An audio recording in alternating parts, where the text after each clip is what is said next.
Sincere Christian greetings to all young brothers and sisters and all fellow believers in the name of our Lord and our Savior Jesus Christ. ಕೂಡಿ ಬಂದಿರುವಂತಹ ಎಲ್ಲ ಯವನಸ್ಥರಿಗೆ ಮತ್ತು ಎಲ್ಲ ವಿಶ್ವಾಸಿಗಳಿಗೆ ನಾನು ಹೃತ್ಪೂರ್ವಕವಾದಂತಹ ಯೇಸು ಕ್ರಿಸ್ತನ ಹೆಸರಿನಲ್ಲಿ ನಿಮಗೆ ಸ್ವಾಗತವನ್ನು ಬಯಸುತ್ತೇನೆ. As we praise God for this 50th year of CWF, a ministry of the Assemblies of Brethren in Karnataka. ನಾವು 50 ವರ್ಷಗಳ ಈ ಒಂದು ಕಾರ್ಯಕ್ರಮವನ್ನು ಆಚರಿಸುವಾಗ ಸಹೋದರ ಸಭೆಗಳ ಈ ಒಂದು ಯವನಸ್ಥರ ಕೂಟದ ಈ ಒಂದು ಕಾರ್ಯಕ್ರಮವನ್ನು ನಾವು ಆಚರಿಸುತ್ತಿದ್ದೇವೆ. While I give thanks to the Lord for bringing us all together, ನಾವು ಕರ್ತನಾದ ದೇವರಿಗೆ ನಮ್ಮನ್ನ ಜೊತೆಯಾಗಿ ತಂದದಕ್ಕಾಗಿ ಸ್ತೋತ್ರ ಸಲ್ಲಿಸೋಣ. and with brother Kantanna and all the committee members, ಮತ್ತು ಕಾಂತಣ್ಣ ಅವರನ್ನ ಮತ್ತು ಕಮಿಟಿ ಮೆಂಬರ್ಸ್ಗೆ ನಾವು ವಂದನೆಗಳನ್ನು ಸಲ್ಲಿಸ್ತೇವೆ. how can I forget my beloved brother, the Lord's servant, brother David Elia, who is in the presence of the Lord. ನಾವು ನಮ್ಮ ಜೊತೆಯಲ್ಲಿ ಈಗ ಇಲ್ಲ ಕರ್ತನ ಸನ್ನಿಧಿಯಲ್ಲಿ ಇರುವಂತಹ ಸಹೋದರ ಡೇವಿಡ್ ಎಲಿ ಅವರನ್ನ ಹೇಗೆ ಮರೆಯಲಿಕ್ಕೆ ಸಾಧ್ಯ? How can we forget our dear sister Mabel, who went to be with the Lord in the last week? ಮತ್ತು ನಮ್ಮ ಪ್ರಿಯ ಸಹೋದರಿಯಾದ ಮೇಬಲ್ ಸಿಂಗ್ ಅವರನ್ನ ನಾವು ಕಳೆದ ವಾರ ಕರ್ತನ ಬಳಿಗೆ ಹೋದಂತಹ ಮೇಬಲ್ ಸಿಂಗ್ ಅವರನ್ನ ಹೇಗೆ ಮರೆಯಲಿಕ್ಕೆ ಸಾಧ್ಯ? Though they are in the presence of the Lord, ಅವರು ಕರ್ತನ ಸನ್ನಿಧಿಯಲ್ಲಿದ್ದರೂ the Lord has brought us in His presence in this camp this year. ನಮ್ಮನ್ನ ಕರ್ತನು ತನ್ನ ಸನ್ನಿಧಿಯಲ್ಲಿ ಈ ವರ್ಷ ಈ ಒಂದು ಕ್ಯಾಂಪ್ಗೆ ತಂದು ಸೇರಿಸಿದ್ದಾನೆ. For the message for now, will you please turn with me to Exodus chapter 33 to read verse 13. ನನ್ನೊಟ್ಟಿಗೆ ದೇವರ ವಾಕ್ಯವನ್ನ ನಾವು ನೋಡಿಕೊಳ್ಳುವ ಹಾಗೆ ವಿಮೋಚನೆ ಕಾಂಡ 33ನೇ ಅಧ್ಯಾಯ, Exodus chapter 33 and verse 13. 33ನೇ ಅಧ್ಯಾಯ ವಿಮೋಚನ ಕಾಂಡ 13ನೇ ವಚನಕ್ಕೆ ನಮ್ಮ ಸತ್ಯವೇದಗಳನ್ನು ತಿರುಗಿಸೋಣ. Now therefore I pray thee, if I have found grace in thy sight, show me now thy way, that I may know thee, that I may find grace in thy sight, and consider that this nation is thy people. ನನಗೆ ನಿನ್ನ ದಯೆ ದೊರಕಿದ್ದಾದರೆ ನಾನು ನಿನ್ನನ್ನು ಬಲ್ಲವನಾಗಿರುವಂತೆ ನಿನ್ನ ಮಾರ್ಗವನ್ನು ನನಗೆ ತೋರಿಸು, ಆಗ ನಿನ್ನ ದಯೆ ನನಗೆ ದೊರೆಯಿತೆಂದು ನನಗೆ ತಿಳಿದಿರುವುದು. ಈ ಜನವು ನಿನ್ನ ಪ್ರಜೆಯೆಂದು ಜ್ಞಾಪಕ ಮಾಡಿಕೋ ಎಂದು ಅರಿಕೆ ಮಾಡಿದನು. May the good Lord bless the reading of His holy word. ನಾವು ಓದಿದಂತಹ ಆತನ ಪರಿಶುದ್ಧ ವಾಕ್ಯಗಳಿಗೆ ಕರ್ತನು ಆಶೀರ್ವಾದ ಮಾಡಲಿ. As we notice that the end of all things is drawing near. ನಾವು ನಮ್ಮ ಹಿಂದೆ ನೋಡುವ ಹಾಗೆ ಎಲ್ಲ ಸಂಗತಿಗಳ ಅಂತ್ಯವು ಹತ್ತಿರವಾಗಿದೆ. How good it will be if every one of us in our lives made the same prayer like Moses before God. ಮೋಶೆಯು ಮಾಡಿದಂತಹ ಈ ಪ್ರಾರ್ಥನೆಯನ್ನೇ ನಾವು ಕರ್ತನ ಮುಂದೆ ಮಾಡುವುದಾದರೆ ನಮ್ಮೆಲ್ಲರ ಜೀವಿತದಲ್ಲಿ ಎಂಥ ಒಳ್ಳೆಯದಾಗುವುದಾಗಿದೆ. While the end of all things is drawing near, ಯಾಕೆ ಎಲ್ಲವುಗಳ ಅಂತ್ಯವು ಹತ್ತಿರವಾಗುತ್ತಿದೆ? let us have this godly desire in us. ಈ ಒಂದು ದೇವರ ಒಂದು ಆಶೆ ನಮ್ಮ ಹೃದಯಗಳನ್ನ ತುಂಬಿಕೊಳ್ಳಲಿ. You can put a title to the message, Godly Desire in Golden Jubilee. ನಮ್ಮ ಈ ಒಂದು ಗುರಿಯನ್ನ ನಾವು ಇಟ್ಟುಕೊಳ್ಳಬೇಕೇನೆಂದರೆ ನನ್ನ ಹೃದಯದಲ್ಲಿ ಈ ಆಶೆಯನ್ನ ತುಂಬು ಕರ್ತನೆ. 4 great desires in the life of Moses.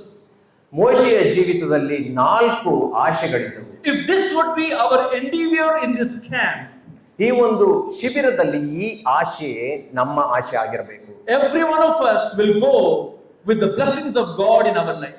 ನಾವೆಲ್ಲರೂ ನಮ್ಮ ಜೀವಿತದಲ್ಲಿ ಕರ್ತನ ಪ್ರಸನ್ನತೆಯನ್ನ ಹೊಂದಿದವರಾಗಿ ಹೋಗುತ್ತೇವೆ. While the time on hand, just want to share these 4 things with you. ನಮ್ಮ ಕೈಯಲ್ಲಿರುವಂತಹ ಈ ಅಲ್ಪ ಸಮಯದಲ್ಲಿ ಈ 4 ಸಂಗತಿಗಳನ್ನ ನಿಮ್ಮೊಟ್ಟಿಗೆ ನಾನು ಹಂಚಿಕೊಳ್ಳುತ್ತೇನೆ. In verse 13, Moses prayed to God, God, I want to know your ways. 13ನೇ ವಚನದಲ್ಲಿ ಮೋಶೆ ಹೇಳುತ್ತಾನೆ, ಕರ್ತನೇ ನಾನು ನಿನ್ನ ಚಿತ್ತವನ್ನು ನಿನ್ನ ಮಾರ್ಗವನ್ನ ತೋರಿಸು. I want to know thy ways. ನನಗೆ ನಿನ್ನ ಮಾರ್ಗವು ಬೇಕು. Secondly, verse 13, I want to know thyself. ಎರಡನೆಯದಾಗಿ 13ನೇ ವಚನದಲ್ಲಿ ನಾನು ನಿನ್ನನ್ನ ತಿಳಿಯಬೇಕು. Thirdly, verse 15, I want to know thy presence. ಮೂರನೇದಾಗಿ 15ನೇ ವಚನದಲ್ಲಿ ನಾನು ನಿನ್ನ ಪ್ರಸನ್ನತೆಯನ್ನು ಹೊಂದಬೇಕು. And fourthly, in verse 18, I want to know thy glory. ಮತ್ತು ನಾಲ್ಕನೇದಾಗಿ ಕಡೆಯದಾಗಿ 18ನೇ ವಚನದಲ್ಲಿ ನಾನು ನಿನ್ನ ಮಹಿಮೆಯನ್ನ ನೋಡಬೇಕು. Young man, young woman, ಪ್ರಿಯ ಸಹೋದರ ಸಹೋದರಿ, when was it last that you prayed such a prayer before God?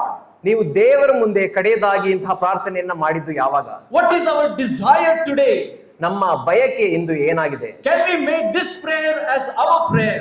ನಾವು ಈ ಪ್ರಾರ್ಥನೆಯನ್ನ ನಮ್ಮ ಪ್ರಾರ್ಥನೆಯನ್ನಾಗಿ ಮಾಡಿಕೊಳ್ಳಬಹುದೇ? From this day one onward, as we spend these 5 days together, ಈ ಮೊದಲನೇ ದಿನದಿಂದ ಹಿಡಿದು ಈ 5 ದಿನಗಳು ನಾವೆಲ್ಲರೂ ಒಟ್ಟಾಗಿ ಇಲ್ಲಿ ಕಳೆಯುವಾಗ let these 4 things be fulfilled in every ministry of God's word.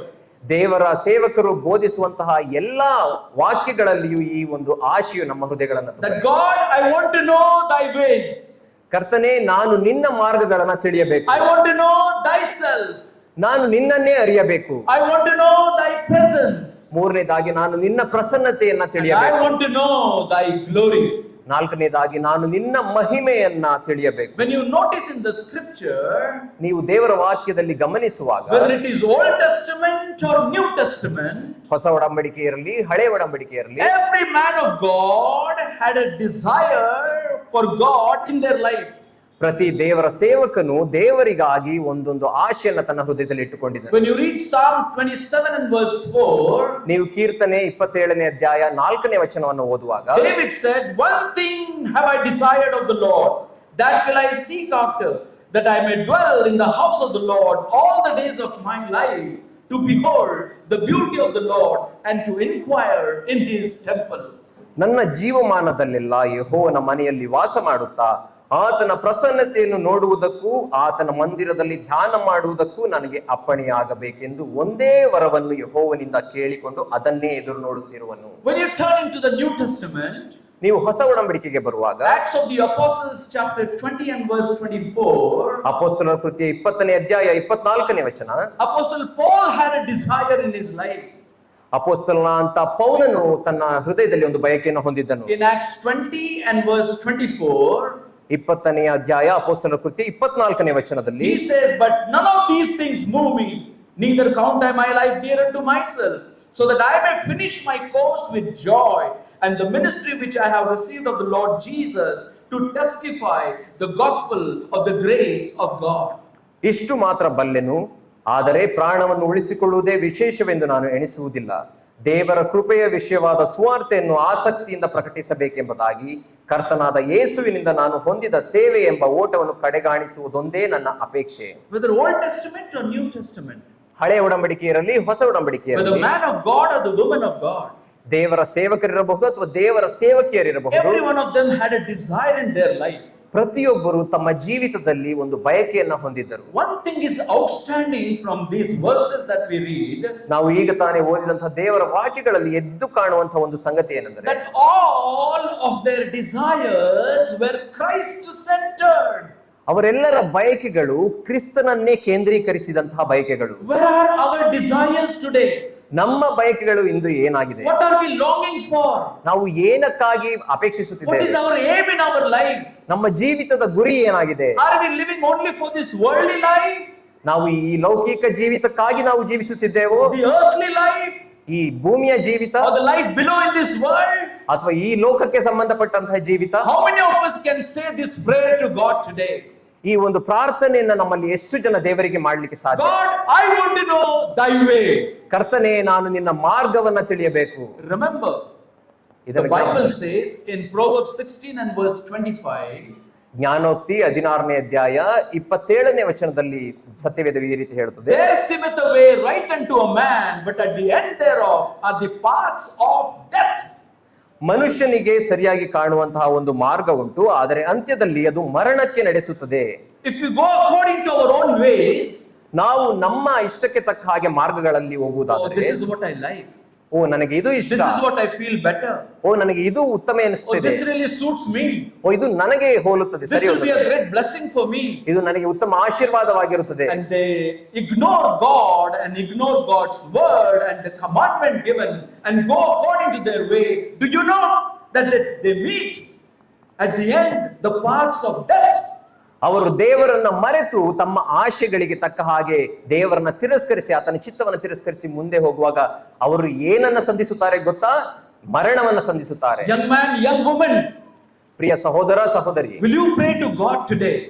ನೀನು ಇಂದು ಕರ್ತನಿಗೆ ಪ್ರಾರ್ಥಿಸುತ್ತೀಯ, Lord, I don't want to go by my ways, ಕರ್ತನೆ ನಾನು ನನ್ನ ಇಷ್ಟದ ಮಾರ್ಗದಲ್ಲಿ I ಹೋಗಲಿಕ್ಕೆ want to know ಬಯಸುವುದಿಲ್ಲ, your ways. ನಾನು ನಿನ್ನ ಮಾರ್ಗಗಳನ್ನ ತಿಳಿದುಕೊಳ್ಳಬೇಕು. A young girl in our assembly, ನಮ್ಮ ಸಭೆಯಲ್ಲಿ ಒಬ್ಬ ಯವನಸ್ಥ ಹುಡುಗಿ very regular, ತುಂಬಾ ರೆಗ್ಯುಲರ್ ಆಗಿ coming for all meetings, ಎಲ್ಲಾ ಸಭೆಗಳಿಗೆ ಬರುವಂತ, outwardly seen to be a very godly girl, ಹೊರಗಡೆಯಿಂದ ದೇವ ಭಕ್ತಿಯಿಂದ ಕೂಡಿದ ಹುಡುಗಿಯಾಗಿ there came ಕಾಣಿಸಿದಳು. a time in her life ಆದರೆ ಆಕೆಯ ಜೀವಿತದಲ್ಲಿ ಒಂದು ಸಮಯ ಬಂತು. when she got finished her schooling and college, ಆಕೆ ತನ್ನ ಸ್ಕೂಲ್ ಮತ್ತು ಕಾಲೇಜ್ ಎಜುಕೇಶನ್ ಮುಗಿಸಿದ got ನಂತರ a good job. ಆಕೆಗೆ ಒಂದು ಉತ್ತಮವಾದಂತ ಕೆಲಸ At ಸಿಕ್ತು. the workplace, she came across one individual, a boy. ಆಕೆ ಕೆಲಸ ಮಾಡುವ ಸ್ಥಳದಲ್ಲಿ ಒಬ್ಬ ಹುಡುಗನನ್ನ ಆಕೆ ಸಂಧಿಸುತ್ತಾಳೆ. She thought he must be a right life partner for me. ಆಕೆ ಯೋಚಿಸುತ್ತಾಳೆ, ಈತನೇ ನನಗೆ ಜೀವಿತದ ಉತ್ತಮ ಸಂಗಾತಿ ಆಗಬಹುದೆಂಬುದಾಗಿ. One fine day, she left home, she left assembly, and she got married with this boy and ran away. ಒಂದು ದಿನ ಆಕೆ ಓಡಿ ಹೋಗಿ ಸಭೆಯನ್ನ ಬಿಟ್ಟು ಕುಟುಂಬವನ್ನ ತೊರೆದು ಆ ಹುಡುಗನೊಟ್ಟಿಗೆ ಹೋಗಿ ಮದುವೆ ಮಾಡಿಕೊಂಡಳು. I am not telling you the stories. ನಾನು ನಿಮಗೆ ಕಥೆಯನ್ನ ಹೇಳುತ್ತಿಲ್ಲ. That time even the mother, her father is not there, and rest of the relatives, they thought this will be good for her. ಆಕೆಗೆ ತಂದೆ ಇರಲಿಲ್ಲ. ತಾಯಿ ಮತ್ತು ಆಕೆಯ ಕುಟುಂಬಸ್ಥರು ಏನು ಯೋಚಿಸಿದ್ರೆ ಈ ಮದುವೆ ಆಕೆಗೆ ಒಳ್ಳೆಯದಾಗಬಹುದು ಎಂಬುದಾಗಿ ಯೋಚಿಸಿದರು. They were speaking good things about that boy. ಆ ಹುಡುಗನ ಕುರಿತಾದಂತಹ ಒಳ್ಳೆಯ ಮಾತುಗಳು ಕೇಳಿ ಬಂದವು. He was not born again. ಆತನು ಹೊಸದಾಗಿ ಹುಟ್ಟಿದ ವ್ಯಕ್ತಿ He ಅಲ್ಲ. was not baptized. ಆತನು ದೀಕ್ಷಾಸ್ನಾನ ಹೊಂದಿದ He ವ್ಯಕ್ತಿ was ಅಲ್ಲ. not in the fellowship of God's people. ಆತನು ದೇವ ಜನರ ಅನ್ಯೋನ್ಯತೆಯಲ್ಲಿ ಇರಲಿಲ್ಲ. But when family also was supporting that girl, ಆ ಕುಟುಂಬಸ್ಥರು ಸಹ ಆ ಹುಡುಗಿಗೆ ಸಪೋರ್ಟ್ ಅಥವಾ ಜೊತೆಯಾಗಿ we felt so support bad ಮಾಡಿದ್ರು. about it. ಅವರು ಅದರ ಕುರಿತಾಗಿ ತುಂಬಾ ನಾವು ಅದರ ಕುರಿತಾಗಿ ತುಂಬಾ She ದುಃಖವನ್ನು was kept outside the fellowship. ಆಕೆ ಸಭೆಯ ಅನ್ಯೋನ್ಯತೆಯಿಂದ ಹೊರಗೆ ಇಡಲ್ಪಟ್ಟಳು. 4 years have gone. 4 ವರ್ಷ ಕಳೆಯಿತು. You know what happened last week? ಕಳೆದ ವಾರ ಆಕೆಗೆ ಏನಾಯ್ತು ಗೊತ್ತಾ? I was shocked to hear that. ನಾನು ಅದನ್ನ ಕೇಳಲಿಕ್ಕೆ ನನಗೆ When ಆಶ್ಚರ್ಯವಾಯಿತು. suddenly her brother called me on phone. ಆಕೆಯ ಸಹೋದರ ನನಗೆ ಫೋನ್ ಮಾಡಿ ಈ ರೀತಿ ಹೇಳಿದನು, Uncle, please come to the hospital in the casualty ward. Uncle ದಯಮಾಡಿ ಆ ತುರ್ತು ಚಿಕಿತ್ಸಾ ಘಟಕಕ್ಕೆ ಆಸ್ಪತ್ರೆಗೆ ಓಡಿ ಬನ್ನಿ. My sister has committed suicide. ನನ್ನ ತಂಗಿ ಆಕೆ ಸೂಸೈಡ್ ಅಥವಾ ಆತ್ಮಹತ್ಯೆ When ಮಾಡಿಕೊಂಡಿದ್ದಾಳೆ. I ran into the hospital, ನಾನು ಆಸ್ಪತ್ರೆಗೆ ಓಡಿ ಹೋಗುವಾಗ when I saw her lying down there, ಆಕೆ ಅಲ್ಲಿ ಮಲಗಿರುವುದನ್ನ ನಾನು ನೋಡುವಾಗ how sad situation that was, you know. ಅದು ಎಷ್ಟು ದುಃಖಕರವಾದ ಸಂಗತಿ ಎಂಬುದಾಗಿ ನಿಮಗೆ ಗೊತ್ತಾ? She thought, her family thought that will be a right way for her. ಆಕೆ ಮತ್ತು ಆಕೆಯ ಕುಟುಂಬ ಯೋಚಿಸಿತು ಇದು ಒಂದು ಒಳ್ಳೆಯ ಮಾರ್ಗ ಆಕೆಗೆ ಎಂಬುದಾಗಿ. But at the end thereof were the paths of death. ಆದರೆ ಅದರ ಅಂತ್ಯ ಅದು ಮರಣಕ್ಕೆ ಆಕೆಯನ್ನು ನಡೆಸಿತು. This is not only one example. ಇದು ಒಂದು ಉದಾಹರಣೆ ಅಲ್ಲ. I can tell you one after another incident that are happening in the assemblies of God today. ಒಂದಾದರ ನಂತರ ಒಂದು ನಡೆಯುತ್ತಿರುವಂತಹ ಘಟನೆಗಳನ್ನ, ಅದು ಸಭೆಯಲ್ಲಿ ದೇವ ಜನರ ಮಧ್ಯದಲ್ಲಿ ನಡೆಯುತ್ತಿರುವ Young ಘಟನೆಗಳನ್ನ man, young woman, ಪ್ರಿಯ ಯೌವನಸ್ಥ ಸಹೋದರಿ take ಸಹೋದರ, it very seriously. ಈ ಒಂದು ವಿಷಯವನ್ನ ಗಂಭೀರವಾಗಿ ಪರಿಗಣಿಸಿ. Make this prayer as your prayer. ಈ ಪ್ರಾರ್ಥನೆಯನ್ನ ನಿನ್ನ ಪ್ರಾರ್ಥನೆಯನ್ನಾಗಿ ಮಾಡಿ. Lord, I want to know thy ways. ಕರ್ತನೇ, ನಿನ್ನ ಮಾರ್ಗವನ್ನು ನಾನು ತಿಳಿದುಕೊಳ್ಳಬೇಕು. After all, God said, no, my thoughts are not your thoughts and my ways are not your ways. ದೇವರು ಈ ರೀತಿ ಹೇಳಿದ್ದಾನೆ ಗೊತ್ತಾ ನಿಮಗೆ? ಅದೇನೆಂದರೆ ನನ್ನ ಮಾರ್ಗಗಳು ನಿಮ್ಮ ಮಾರ್ಗಗಳಲ್ಲ, ನನ್ನ ಆಲೋಚನೆಗಳು ನಿಮ್ಮ ಆಲೋಚನೆಗಳಲ್ಲ. That's why someone said the Bible is the way. ಆದ್ದರಿಂದ ಯಾರೋ ಈ ರೀತಿ ಹೇಳಿದರು, ಸತ್ಯವೇದವೇ ಇರುವಂತಹ ಒಂದೇ ಮಾರ್ಗ. Even the Lord Jesus Christ said, I am the way. ಯೇಸು ಸ್ವಾಮಿಯು ಸಹ ಇದೇ ಮಾತನ್ನು ಹೇಳಿದರು, ಏನೆಂದರೆ ನಾನೇ ಮಾರ್ಗ. That was the prayer of the psalmist David. ಅದೇ ಕೀರ್ತನೆಗಾರನ ಅಂತ ದಾವೀದನ ಪ್ರಾರ್ಥನೆ ಆಗಿತ್ತು. Have you read that prayer of David in Psalm 25? 25ನೆಯ ಕೀರ್ತನೆಯಲ್ಲಿ ದಾವೀದನ ಆ ಪ್ರಾರ್ಥನೆಯನ್ನು ನೀವು ಓದಿದ್ದೀರಾ? Read that prayer, it is for you. ಆ ಪ್ರಾರ್ಥನೆಯನ್ನು ನೀವು ಓದಬೇಕು, ಯಾಕೆಂದ್ರೆ ಅದು ನಿಮಗಾಗಿ ಕೊಡಲ್ಪಟ್ಟಂತ ಪ್ರಾರ್ಥನೆ. Why I said you? Because that was in his young days. ಅದು ನಿಮಗೆ ಅಂತ ನಾನು ಯಾಕೆ ಹೇಳಿದೆ ಅಂದ್ರೆ ಆತನ ಯೌವನ ಕಾಲದಲ್ಲಿ ಬರೆದಂತಹ ಕೀರ್ತನೆ ಇದಾಗಿದೆ. He cried out and said to God like this. ಆತನು ಕರ್ತನಿಗೆ ಕೂಗಿ ಈ ರೀತಿ ಹೇಳಿದನು. Psalm 25. 25ನೆಯ ಕೀರ್ತನೆ. Unto thee, O Lord, unto thee, O Lord, do I lift up my soul, do I lift up my soul. Oh my God, I trust in thee, I trust in thee. What a trust of psalmist in the ways of God. ಯೆಹೋವನೇ, ನಿನ್ನಲ್ಲೇ ಮನಸ್ಸಿಟ್ಟಿದ್ದೇನೆ, ನನ್ನ ದೇವರೇ ನಿನ್ನನ್ನೇ ನಂಬಿದ್ದೇನೆ, ನನಗೆ ಆಶಾಭಂಗ ಪಡಿಸಬೇಡ. ಎಂತಹ ದೇವರಲ್ಲಿ ಆತನ ನಂಬಿಕೆ ಇತ್ತು ನೋಡಿರಿ. Look at in verse 4. 4ನೆಯ ವಚನಕ್ಕೆ ಬನ್ನಿ. What was his prayer? ಅಲ್ಲಿ ಆತನ ಪ್ರಾರ್ಥನೆ ಏನಾಗಿದೆ? Show me thy ways, show me thy ways, thy ways, O Lord, thy ways, O Lord, Teach me thy path, teach me thy path, thy paths, O Lord, thy paths, O Lord. Oh my God, I trust in thee, I trust in thee.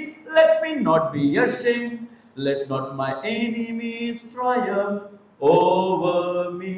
What a prayer that was.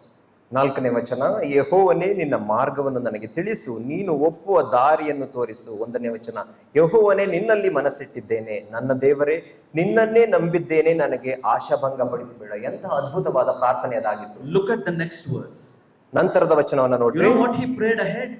ಅಲ್ಲಿ ಏನು ಪ್ರಾರ್ಥನೆ ಮಾಡಿದನು ಮುಂದೆ ಗೊತ್ತಾ? Remember, Lord, thy tender mercies, remember not the sins of my youth, Oh my God, I trust in thee, let me not be ashamed, let not my enemies triumph over me. 10ನೇ ವಚನ, ಆತನ ಎಲ್ಲಾ ಮಾರ್ಗಗಳು ಕೃಪೆಯು ಸತ್ಯತೆಯು ಉಳ್ಳವು, ಯೆಹೋವನೇ ನನ್ನ ಪಾಪವು ಬಹುಘೋರವಾಗಿದೆ, ಆದರೂ ನಿನ್ನ ಹೆಸರಿನ ನಿಮಿತ್ತ ಅದನ್ನು ಕ್ಷಮಿಸು. Verse 6 and 7. 6 and 7. Lord, remember thy tender mercies. ಯೆಹೋವನೇ ನೀನು ಆದಿಯಿಂದಲೂ ನನ್ನನ್ನು ಕರುಣಿಸುವವನಾಗಿ, Verse 7. Remember not the sins of my youth. ನನ್ನ ಯೌವನದ ತಪ್ಪುಗಳನ್ನು ದ್ರೋಹಗಳನ್ನು ಮನಸ್ಸಿನಲ್ಲಿಡದೆ. Young man, young woman, ನನ್ನ ಪ್ರಿಯ ಸಹೋದರ ಸಹೋದರಿ, can we make that prayer as our prayer before God? ನಾವು ಆ ಪ್ರಾರ್ಥನೆಯನ್ನ ದೇವರ ಮುಂದೆ ನಮ್ಮ ಪ್ರಾರ್ಥನೆಯನ್ನಾಗಿ ಮಾಡಿಕೊಳ್ಳಬಹುದು. Lord, show me thy ways. ಕರ್ತನೇ ನಿನ್ನ ಮಾರ್ಗವನ್ನ ನನಗೆ ತೋರಿಸು.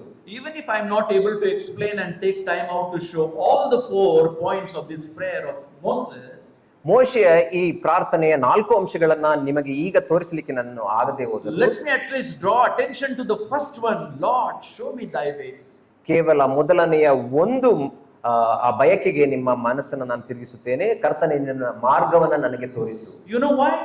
ಯಾಕೆ ಗೊತ್ತಾ? Because many a time in many things we do according to our own will, wish, whims and fancies, and we tag to that the name of God.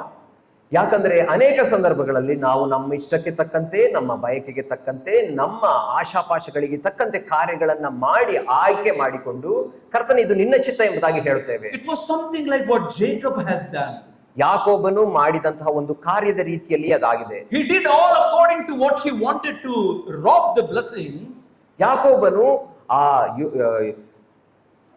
To steal the blessings of his elder brother. ಆತನ ಅಣ್ಣನಾದಂತಹ ಏಸಾವನಿಂದ ಆ ಆಶೀರ್ವಾದವನ್ನು ಕದ್ದುಕೊಳ್ಳಲಿಕ್ಕೆ ಮಾಡಬೇಕಾದೆಲ್ಲವನ್ನ ಆತನು ಮಾಡಿದನು. When you read Genesis chapter 27, ನೀವು ಆದಿಕಾಂಡ 27ನೇ ಅಧ್ಯಾಯವನ್ನ ಓದುವಾಗ and in verse 29, 29ನೇ ವಚನದಲ್ಲಿ, verse 19, 19ನೇ ವಚನ, when his father asked, "Who art thou, my son?" ನೀನು ಯಾರು ಮಗನೇ ಎಂಬುದಾಗಿ ಆತನ ತಂದೆ ಈಸಾಕ ಆತನನ್ನು ಕೇಳುವಾಗ, And you know what he said? ಆತನು ಏನು ಹೇಳಿದನು ಗೊತ್ತಾ? He said, "I am Esau." ನಾನು ಏಸಾವ ಎಂಬುದಾಗಿ ಸುಳ್ಳು ಹೇಳಿದನು. And Jacob said, "I am Esau." ಯಾಕೋಬನು ಏನಂತ ಹೇಳಿದನು? ನಾನು ಏಸಾವ ಎಂಬುದಾಗಿ The ಹೇಳಿದನು. first lie. ಮೊದಲನೆಯ ಸುಳ್ಳು. To hide that first lie, he had to tell second lie. ಆ ಮೊದಲನೆಯ ಸುಳ್ಳನ್ನ ಮುಚ್ಚಿ ಹಾಕಲಿಕ್ಕಾಗಿ ಎರಡನೇ ಸುಳ್ಳನ್ನು ಹೇಳಬೇಕಾಯಿತು. I am Esau, thy firstborn. ನಾನು ನಿನ್ನ ಚೊಚ್ಚಲು ಮಗನ ಅಂತ ಏಸಾವ ಎಂಬುದಾಗಿ ಸುಳ್ಳು ಹೇಳಿದನು. To hide the second lie, he had to tell the third lie. ಎರಡನೇ ಸುಳ್ಳನ್ನ ಮುಚ್ಚಲಿಕ್ಕಾಗಿ ಮೂರನೇ ಸುಳ್ಳನ್ನು ಹೇಳಬೇಕು. I have done what thou hast bidden me. Nothing was bidden to him. ನೀನು ನನಗೆ ಹೇಳಿದಂತಹ ಕಾರ್ಯವನ್ನ ನಾನು ಮಾಡಿದ್ದೇನೆ ಎಂಬುದಾಗಿ ಸುಳ್ಳು ಹೇಳಿದನು. To hide the third lie, he had to tell the fourth lie. ಆತನು ಮೂರನೆಯ ತಪ್ಪನ್ನ ಸುಳ್ಳನ್ನ ಮುಚ್ಚಲಿಕ್ಕಾಗಿ ನಾಲ್ಕನೇ ಸುಳ್ಳನ್ನು ಹೇಳಬೇಕಾಯಿತು. I brought thee the meat of venison. It was not venison, it was the meat of the kids of the goats. ನೀನು ಹೇಳಿದಂತಹ ಆ ಬೇಟೆಯ ಮಾಂಸವನ್ನು ನಾನು ತಂದಿದ್ದೇನೆ ಎಂಬುದಾಗಿ ಸುಳ್ಳು ಹೇಳಿದ. ಬೇಟೆ ಮಾಂಸವಲ್ಲ, ಬದಲಾಗಿ ಮೇಕೆ, ತಾನು ಸಾಕಿದ ಮೇಕೆಯ ಮಾಂಸ. 4 lies. 4 ಸುಳ್ಳುಗಳು. To be blessed by father. ದೇವರಿಂದ ಆಶೀರ್ವಾದವನ್ನು ಹೊಂದಿಕೊಳ್ಳಲಿಕ್ಕಾಗಿ. By his father. By his father. ಆತನ ತಂದೆಯಿಂದ ಆಶೀರ್ವಾದವನ್ನು ಹೊಂದಿಕೊಳ್ಳಲಿಕ್ಕಾಗಿ. If you tell one lie, ನೀನು ಒಂದು ಸುಳ್ಳನ್ನು to ಹೇಳುವುದಾದರೆ, hide that you are bound to tell second. ಅದನ್ನು ಮುಚ್ಚಲಿಕ್ಕಾಗಿ ನೀನು ಎರಡನೇ ಸುಳ್ಳನ್ನು You ಹೇಳಬೇಕು. will tell the third. ನೀನು ಮೂರನೇ ಸುಳ್ಳನ್ನು ಹೇಳ್ತೀನಿ And you will tell the fourth. ಮತ್ತು ನಾಲ್ಕನೇ ಸುಳ್ಳನ್ನು ಸಹ And ಹೇಳ್ತೀನಿ. after all, you will find yourself under the authority or the leading or the control of the father of all lies. ಅದಾದ ನಂತರ ನೀನು ಆ ಸುಳ್ಳಿನ ಮೂಲ ಪುರುಷನಾದಂತಹ ಸುಳ್ಳಿನ ತಂದೆಯ ನಿಯಂತ್ರಣದಲ್ಲಿ ಬಂದು ಬಿಡುತ್ತಿ. But when Isaac asked him a question in verse 20, ಆದರೆ ಇಸಾಕನು 20ನೇ ವಚನದಲ್ಲಿ ಆತನಿಗೆ ಒಂದು ಪ್ರಶ್ನೆಯನ್ನು ಕೇಳುತ್ತಾನೆ. how is that thou has found it so quickly, my son? ಹೇಗೆ ಇಷ್ಟು ಬೇಗ ನಿನಗೆ ಬೇಟೆಯ ಮಾಂಸ ಸಿಕ್ಕಿತು ಎಂಬ ಪ್ರಶ್ನೆ. How did you find it so quickly? ಹೇಗೆ ಇಷ್ಟು ಬೇಗ ನಿನಗೆ ಬೇಟೆಯ ಸಿಕ್ಕಿತು? I always shiver when I read the next line. ನಾನು ನಂತರದ ವಚನವನ್ನು ಓದುವಾಗ ನನಗೆ ಭಯ ನಡುಕವಾಗುತ್ತದೆ. You know what he said to his father? ಆತನು ತನ್ನ ತಂದೆಗೆ ಏನು ಹೇಳಿದನು ಗೊತ್ತಾ? Because the Lord thy God has brought it to me. ಯಾಕಂದರೆ ನಿನ್ನ ದೇವರಾದಂತಹ ಯೆಹೋವನು ನನ್ನ ಕಣ್ಣ ಮುಂದೆ ಅದನ್ನು ತಂದನು ಎಂಬುದಾಗಿ. 4 lies, 4 ಸುಳ್ಳುಗಳು, but hidden under the name of God. ಆದರೆ ದೇವರ ಹೆಸರಿನ ಅಡಿಯಲ್ಲಿ ಅದನ್ನು ಮುಚ್ಚಿಬಿಟ್ಟನು. Because his father was trusting in God. ಯಾಕಂದರೆ ಆತನ ತಂದೆ ದೇವರನ್ನು ನಂಬುವಾತನಾಗಿದ್ದನು. When he heard the name of the Lord, ಆತನು ದೇವರ ಹೆಸರನ್ನ ಕೇಳುವ Isaac had no doubt about the provision of God. ಈಸಾಕನು ದೇವರ ಒದಗಿಸುವಿಯ ಬಗ್ಗೆ ಯಾವುದೇ ಸಂಶಯ ಪಡಲಿಲ್ಲ. You know why? ಯಾಕೆ ಗೊತ್ತಾ? Because on the Mount Moriah, ಯಾಕಂದ್ರೆ ಮೊರಿಯ ಬೆಟ್ಟದಲ್ಲಿ when Isaac as a lad was bound and kept on the altar, ಈಸಾಕನು ತಾನು ಬಾಲಕನಾಗಿದ್ದಾಗ ತನ್ನ ತಂದೆ ಅಬ್ರಹಾಮನಿಂದ ಕೈಗಳಲ್ಲಿ ಕಟ್ಟಲ್ಪಟ್ಟು ಆ ಯಜ್ಞವೇದಿಯ ಮೇಲೆ ಮಲಗಿರುವಾಗ, the next moment he should have been killed. ಆತನು ಮುಂದಿನ ಕ್ಷಣದಲ್ಲಿ ಆತನು ಸಾಯಬೇಕಿತ್ತು. But God stopped Abraham. ಆದರೆ ಅಬ್ರಹಾಮನನ್ನ ದೇವರು ತಡೆದನು and asked him to look behind. ಮತ್ತು ಹಿಂದೆ ನೋಡು ಎಂಬುದಾಗಿ ಆತನಿಗೆ ಹೇಳಿದನು. And Abraham saw a ram caught with its horns in the thicket. ತನ್ನ ಕೊಂಬುಗಳಿಂದ ಸಿಕ್ಕಿ ಹಾಕಿಕೊಂಡಿದ್ದಂತಹ ಆ ಬೇಲಿಯಲ್ಲಿ ಸಿಕ್ಕಿ ಹಾಕಿಕೊಂಡಿದ್ದಂತಹ ಆ ಟಗರನ್ನು ಆತನು ಅಬ್ರಹಾಮನು ಕಂಡನು. Can Isaac ever forget that instead of him, when the ram was offered on the altar, ಈಸಾಕನು ಆ ಸಂಗತಿನ ಮರೆಯಲಿಕ್ಕೆ ಸಾಧ್ಯವೇ? ತನ್ನ ಬದಲಾಗಿ ಒಂದು ಕುರಿ ಅದು ಯಜ್ಞವೇದಿಯ ಮೇಲೆ ಕೊಯ್ಯಲ್ಪಟ್ಟಿತು ಎಂಬ ಸಂಗತಿಯನ್ನ. He's Jehovah Jireh. ಆತನು ಯೆಹೋವ ಈರೆ ಆಗಿದ್ದಾನೆ. He's God who will provide. ಆತನು ಒದಗಿಸುವಾತನಾಗಿದ್ದಾನೆ. So when Jacob said to him, the Lord thy God has provided, ಯಾಕೋಬನು ಆತನಿಗೆ ಹೇಳುವಾಗ ನಿನ್ನ ದೇವರು ನನಗೆ ಒದಗಿಸಿಕೊಟ್ಟನು ಎಂಬುದಾಗಿ, Isaac had no doubt about it. ಈಸಾಕನಿಗೆ ಅದರ ಕುರಿತ ಯಾವ ಸಂಶಯವೂ ಇರಲಿಲ್ಲ. But what happened to Jacob? ಆದರೆ ಯಾಕೋಬನಿಗೆ ಏನಾಯಿತು? Because he took the name of God in vain, ಆತನು ದೇವರ ಹೆಸರನ್ನ ಸುಳ್ಳಾಗಿ ತೆಗೆದುಕೊಂಡದ್ದರಿಂದ he had to run away from home. ಆತನು ಮನೆಯಿಂದ ಓಡಿ ಹೋಗಬೇಕಾಯಿತು. He could not see the face of his mother thereafter. ಆತನ ತಾಯಿಯ ಮುಖವನ್ನ ನಂತರ ನೋಡ್ಲಿಕ್ಕೆ ಆತನಿಗೆ ಆಗಲಿಲ್ಲ. It was the mercy of God that God has brought him to that realization. ದೇವರ ಕೃಪೆಯಷ್ಟೇ ಆತನನ್ನ ಈ ಒಂದು ಮನಸ್ಥಿತಿಗೆ ತಂತು. That after 20 years when he was returning back, ಆದರೆ 20 ವರ್ಷದ ನಂತರ ಆತನು ಹಿಂತಿರುಗಿ ಬರುವಾಗ, he might have forgotten what he has done. ತಾನು ಮಾಡಿರುವಂತದನ್ನ ಆತನು ಮರೆತು ಬಿಟ್ಟಿರಬಹುದು. But 20 years after, God has not forgotten. 20 ವರ್ಷದ ನಂತರವೂ ದೇವರು ಆ ಸಂಗತಿಯನ್ನು ಮರೆತಿಲ್ಲ. That's why in Genesis chapter 32, ಆದ್ದರಿಂದಲೇ ನಾವು ಆದಿಕಾಂಡ 32ನೇ ಅಧ್ಯಾಯದಲ್ಲಿ near the river Jabbok, ಯಬ್ಬೋತ್ ಎಂಬಂತಹ ಹೊಳೆಯ ಬಳಿಯಲ್ಲಿ angel of the Lord came to Jacob. ಆ ದೇವದೂತನು ಯಾಕೋಬನ ಬಳಿಗೆ ಬರುವಾಗ, you know what was the question asked to him? ಆತನಿಗೆ ದೇವದೂತನು ಕೇಳಿದ ಪ್ರಶ್ನೆ ಏನು ಗೊತ್ತಾ? What is your name? ನಿನ್ನ ಹೆಸರೇನು? What is your name? ನಿನ್ನ ಹೆಸರೇನು? And that time he cried out and said, I am Jacob. ಆ ಸಂದರ್ಭದಲ್ಲಿ ಆತನು ಕೂಗಿ ಹೇಳಿದ, ನಾನು ಯಾಕೋಬನು, I am cheater, ನಾನು ಮೋಸಗಾರ, I am supplanter, deceiver, ನಾನು ಮೋಸ ಮಾಡಿದಾತನು, I am the one who is robbing and cheating. ನಾನು ಮೋಸ ಮಾಡಿ ಕದ್ದುಕೊಂಡೆನು. The moment he acknowledged his sin before God, ದೇವರ ಮುಂದೆ ತನ್ನ ಪಾಪವನ್ನು ಆತನು ಒಪ್ಪಿಕೊಂಡ ಕ್ಷಣದಲ್ಲಿಯೇ, you know what God said to him? ದೇವರು ಏನು ಹೇಳಿದನು ಗೊತ್ತಾ ಆತನಿಗೆ? You shall no more be called Jacob but Israel. ನೀನು ಇನ್ನು ಮುಂದೆ ಯಾಕೋಬನೆಂಬುದಾಗಿ ಕರೆಸಿಕೊಳ್ಳುವುದಿಲ್ಲ, Israel ಎನಿಸಿಕೊಳ್ಳುತ್ತಿ. His name was changed. ಆತನ ಹೆಸರನ್ನು ದೇವರು ಬದಲಾಯಿಸಿದನು. The blessings of God came upon Jacob. ಮತ್ತು ದೇವರ ಆಶೀರ್ವಾದ ಯಾಕೋಬನ ಮೇಲೆ ಬಂತು. Young man, young woman, ಪ್ರಿಯ ಸಹೋದರ ಸಹೋದರಿ, when we go according to our own ways, ನಾವು ನಮ್ಮ ಮಾರ್ಗಗಳಿಗೆ ತಕ್ಕ ಹಾಗೆ ಹೋಗುವಾಗ and hide it under the name of God, ದೇವರ ಹೆಸರಿನ ಅಡಿಯಲ್ಲಿ ಅದನ್ನು ಮುಚ್ಚಿ ಹಾಕುವಾಗ, one day or other it will be revealed for sure. ಒಂದಲ್ಲ ಒಂದು ದಿನ ಅದು ಬಯಲಿಗೆ ಬಂದೇ ಬರುತ್ತದೆ. Let this year's camp be an opportunity for us to repent of our wrong ways. ಈ ವರ್ಷದ ಈ ಒಂದು ಶಿಬಿರ ನಿಮ್ಮ ತಪ್ಪುಗಳಿಗಾಗಿ ಪಶ್ಚಾತ್ತಾಪ ಪಡಲಿಕ್ಕೆ ಒಂದು ಅವಕಾಶವಾಗಿದೆ. As the servant of the Lord was telling us from 1 Peter chapter 4, ಒಂದು ಪೇತ್ರನ ಪತ್ರಿಕೆ 4ನೇ ಅಧ್ಯಾಯದಿಂದ ದೇವರ ಸೇವಕರು ಹೇಳಿದ ಹಾಗೆ, if we have missed our way, ನಮ್ಮ ಮಾರ್ಗಗಳನ್ನು ನಾವು if we ತಪ್ಪಿಸಿಕೊಂಡಿರುವುದಾದರೆ, have used our body for the sinful desires of flesh, ನಮ್ಮ ದೇಹಗಳನ್ನ ಈ ಪಾಪದ ಆಶೆಗಳಿಗಾಗಿ ಉಪಯೋಗಿಸಿರುವುದಾದರೆ, let us repent of our sin ನಮ್ಮ ಪಾಪಗಳಿಗಾಗಿ ಪಶ್ಚಾತ್ತಾಪ and ಪಡೋಣ pray that prayer to God. ಮತ್ತು ಆ ಪ್ರಾರ್ಥನೆಯನ್ನ ದೇವರಿಗೆ ಮಾಡೋಣ. God, this year you speak to me. ಕರ್ತನೆ, ಈ ವರ್ಷ ನನ್ನೊಟ್ಟಿಗೆ ಮಾತನಾಡು. Let this golden godly desires be in my life in this golden jubilee. ಈ ಒಂದು ಸುವರ್ಣ ದೇವರ ಆಶೆಗಳು, ಬಯಕೆಗಳು ಈ ಒಂದು ಸುವರ್ಣ ವರ್ಷದಲ್ಲಿ ನನ್ನ ಹೃದಯಗಳನ್ನು ತುಂಬಲಿ. I see all of you have a paper, a diary. ನಿಮ್ಮ ಕೈಯಲ್ಲಿ ಪೇಪರ್ ಅಥವಾ ಡೈರಿ ಕೊಟ್ಟಿದ್ದಾರೆ ಎಂಬುದಾಗಿ ನಾನು ನೆನೆಸ್ತೇನೆ. Take the last page. ಕಡೆಯ ಪೇಜ್ ಅನ್ನು ನೋಡ್ರಿ. It's a blank page. ಅದು ಒಂದು ಖಾಲಿ ಪೇಜ್ ಆಗಿದೆ. You know, you can sign at the bottom. ಅದರ ಕೆಳಗಡೆ ನೀವು ನಿಮ್ಮ ಸಿಗ್ನೇಚರ್ ಅಥವಾ And say ಸಹಿಯನ್ನು to hockey. God like this. ಅಲ್ಲಿ ದೇವರಿಗೆ ಈ ರೀತಿ ಹೇಳಿರಿ, Lord, whatever you write before this in this camp, ಕರ್ತನೆ, ಈ ಖಾಲಿ ಪೇಜ್ ಅಲ್ಲಿ, ಆ ಖಾಲಿ ಪುಟದಲ್ಲಿ ನೀನು ಈ ಕ್ಯಾಂಪ್ ಅಲ್ಲಿ ಏನನ್ನ ಬರೆಯುತ್ತೀಯೋ, I will take it as your goodwill for my life. ಅದನ್ನ ನನ್ನ ಜೀವಿತಕ್ಕಾಗಿ ನಿನ್ನ ಒಂದು ಒಳ್ಳೆಯ ಆಶೀರ್ವಾದ ಎಂಬುದಾಗಿ ನಾನು ತೆಗೆದುಕೊಳ್ಳುತ್ತೇನೆ. I am happy that many of you have turned to the last page.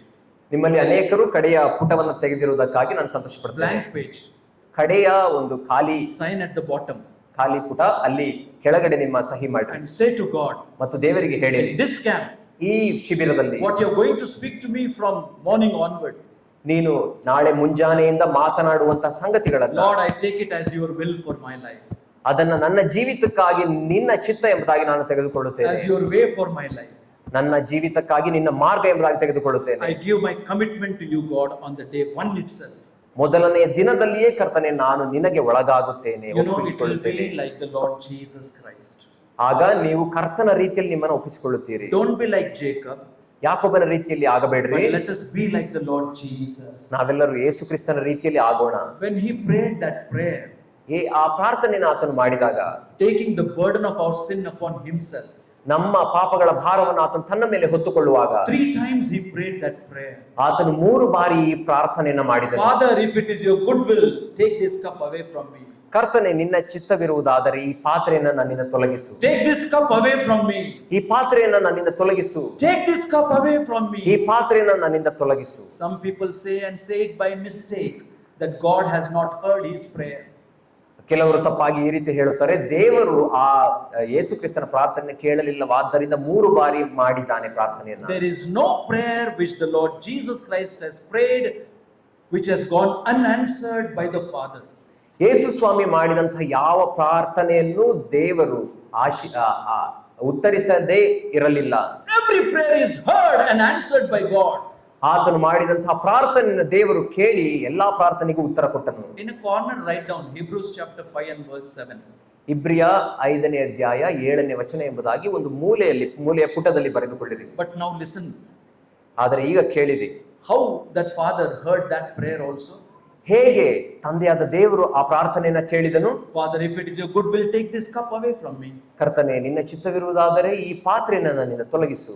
What did he say after that? ಅದಾದ ನಂತರ ಆತನು ಏನು ಹೇಳಿದನು? What did he say after that? ಅದಾದ ನಂತರ ಆತನು ಏನು ಹೇಳಿದನು? Father, not my will, but thy will be done. ಆದರೆ ಕರ್ತನೆ, ನನ್ನ ಚಿತ್ತವಲ್ಲ, ನಿನ್ನ ಚಿತ್ತವೇ ನೆರವೇರಲಿ. You need guts to pray that prayer. ಆ ಪ್ರಾರ್ಥನೆಯನ್ನ ಮಾಡಬೇಕಾದರೆ ಧೈರ್ಯ ಬೇಕು. Father, not my will, but thy will be done. ಕರ್ತನೆ, ನನ್ನ ಚಿತ್ತವಲ್ಲ, ನಿನ್ನ ಚಿತ್ತವೇ ನೆರವೇರಲಿ. And the will of the Father was sent to die on the cross of Calvary for your salvation and my salvation. ತಂದೆಯಾದ ದೇವರ ಚಿತ್ತವೇನಾಗಿತ್ತು ಎಂದರೆ, ನಿನ್ನ ರಕ್ಷಣೆಗಾಗಿ ಮಗನಾದ ಯೇಸು ಕ್ರಿಸ್ತನ ಶಿಲುಬೆ ಮೇಲೆ ಸಾಯಲೇಬೇಕು. As I close this message for now, ಈ ಒಂದು ಸಂದೇಶವನ್ನು ನಾನು ಮುಗಿಸುವಾಗ, we read in 1 Corinthians chapter 10. 1 ಕೊರಿಂಥದವರಿಗೆ ಬರೆದ ಪತ್ರಿಕೆ 10ನೇ ಅಧ್ಯಾಯದಲ್ಲಿ ನಾವು ಈ ರೀತಿ ಓದುತ್ತೇವೆ. And 5 times that small word is used, all in first 4 verses. ಮೊದಲನೆಯ 4 ವಚನಗಳಲ್ಲಿ ಎಲ್ಲ ಎಂಬುದಾಗಿ 4 ಬಾರಿ ಉಪಯೋಗಿಸಲ್ಪಟ್ಟಿದೆ. 1 Corinthians chapter 10. ಮೊದಲನೇ ಕೊರಿಂಥದವರಿಗೆ ಬರೆದ ಪತ್ರಿಕೆ 10ನೇ ಅಧ್ಯಾಯ. All our fathers went under the cloud. ನಮ್ಮ ಪಿತೃಗಳೆಲ್ಲರೂ ಮೇಘಗಳ ನೆರಳಿನಲ್ಲಿದ್ದರು. All passed through the sea. ಎಲ್ಲರೂ ಸಮುದ್ರದಲ್ಲಿಯೂ ದೀಕ್ಷಾಸ್ನಾನ ಹೊಂದಿದರು. Verse 2, all baptized unto Moses.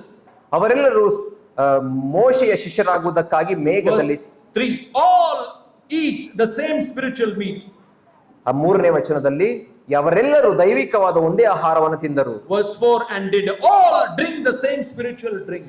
4ನೇ ವಚನ ಅವರೆಲ್ಲರೂ ದೈವಿಕವಾದ ಒಂದೇ ನೀರನ್ನ ಕುಡಿದರು. God has not done any partiality to anybody. ದೇವರು ಯಾರಿಗೂ ಪಕ್ಷಪಾತ ಮಾಡುವ God will not do partiality with any one of us. ನಮ್ಮ ಯಾರ ಕುರಿತಾಗಿಯೂ ದೇವರು ಪಕ್ಷಪಾತ ಮಾಡುವುದಿಲ್ಲ. Did you read verse 5?